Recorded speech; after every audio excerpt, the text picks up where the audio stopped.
Creo que todos lo leímos en la primaria. Pues yo no. O mínimo vimos la película. Sí, yo no vi ni peli ni nada. Yo me fui directamente a la obra íntegra, la verdad. Y vaya que está pesado el libro, hijo de su madre. ¿De qué va? Me tomó, creo que 2 semanas leerlo. Unas 700 páginas. A mí me tomaría un par de años. No, y aparte es que es un libro difícil de leer, es tedioso. Todavía. Tengo una especie como que de amor obvio por el libro, la verdad. Lo que es la historia de Moby Dick abarca que el 40% del libro, más o menos. ¿El otro 60 qué es? El otro 60 son datos históricos muy específicos sobre los arpones, sobre los balleneros, sobre características de las ballenas, sus clasificaciones, cosas muy muy específicas como puedes ver, y muchas ya para colmo obsoletas, o sea que no me sirve memorizarlas.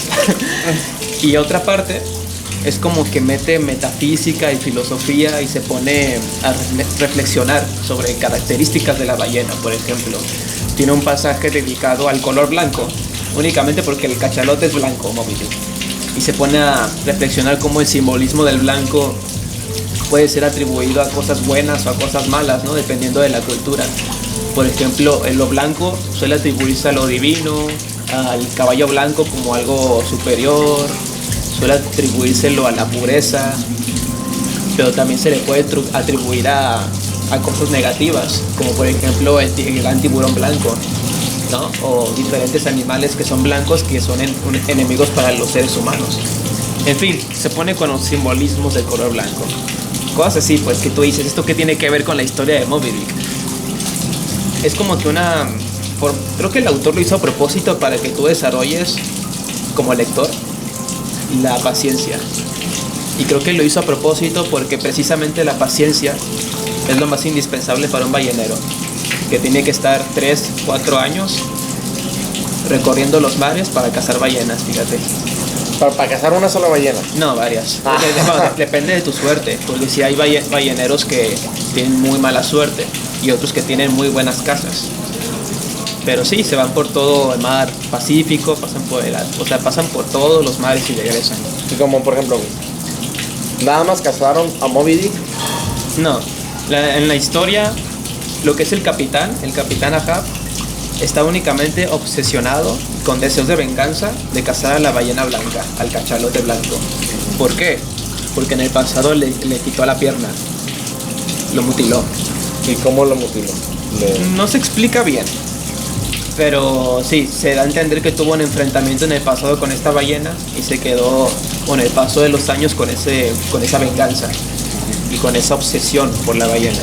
Y lo vemos como se vuelve loco porque no puede dormir, o luego vemos que sus pensamientos se desvían demasiado. En fin, ya tiene una tendencia a la locura. Y a él no le interesan el resto de las ballenas, él no tiene intenciones económicas con ellas, él simplemente quiere a la ballena blanca. Esa es su intención. Él simplemente quiere venganza. Sí, todo el resto de su tripulación está, mira, pues vamos a cazar ballenas, vamos a agarrar su aceite y vamos a hacer dinero, que es lo que suelen hacer los balleneros.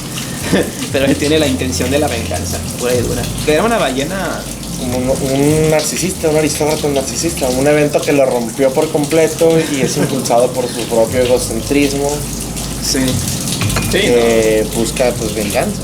¿no? Ese sería un ejemplo de... Y al final, ¿qué piensas, Juan? ¿Logró su objetivo o no lo logró?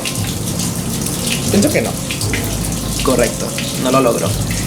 Al final termina muriendo por un incidente, como que se le atora el arpón, la línea con la que lo une, y se termina hundiendo en el mar. Y la ballena no se especifica mucho, pero parece que quedó libre completamente.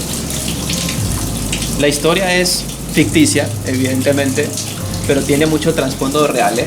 Por ejemplo, el cachalote blanco se inspiró Melville porque vio un cachalote albino en la vida real.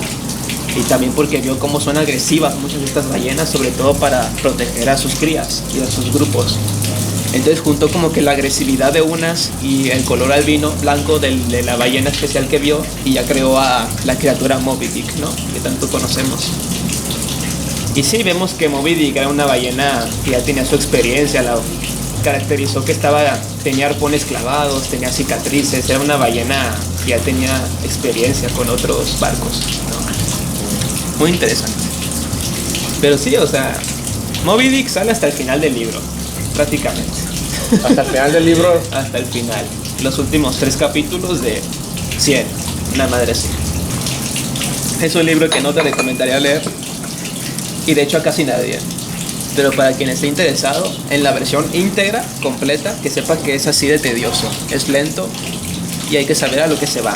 Porque si piensas que va a ser una aventura de acción muy movida y constante, van a terminar totalmente decepcionados o van a tener que irse a una versión incompleta, más como estas de edición de primaria y que son más cortas, en donde tengas la versión resumida. Pero bueno, yo soy más partidario de las versiones íntegras de mis novelas, porque si lo hace largo y mete relleno, es por una razón que yo quiero comprender del autor. Pero bueno, eso ya cada quien. ¿Tú qué opinas, Juan?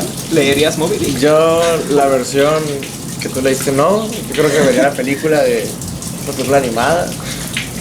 Una animada. Con películas, con canciones de Disney de preferencia. Es una lástima porque consideró Herman Melville, el autor, que fue su obra culmen y principal.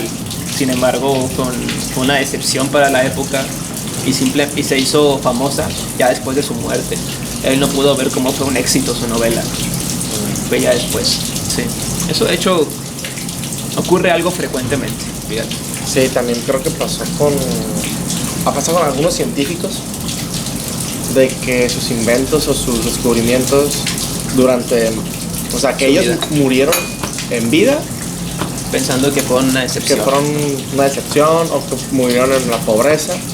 Tiempo después resulta que se les atribuye algún reconocimiento especial, son recordados por toda la historia, sus conocimientos, sus inventos después son estudiados por sus discípulos, sus inventos trajeron grandes avances a la humanidad, pero eso no les tocó a ellos, no lo gozaron, o sea, ellos murieron creyendo que fueron un fracaso, cuando en la historia se les recuerda como personas que han aportado bastante al museo.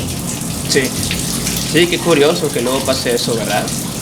Es una lástima, porque si se les hubiese reconocido en vida, se les hubiese dado los recursos económicos y el material para que sigan con sus investigaciones. Sí. Porque precisamente por el hecho de no ser reconocidos es que suelen vivir en la precariedad y no suelen avanzar en sus proyectos. Quedan limitados Están totalmente limitados porque no tienen todavía la fama ni los recursos, no tienen la visibilidad que necesitan. Y ya después de la muerte, pues sí. Ya para sus discípulos, ¿no? Para su gente que los lee y todo. Pero bueno, es una lástima que así sea.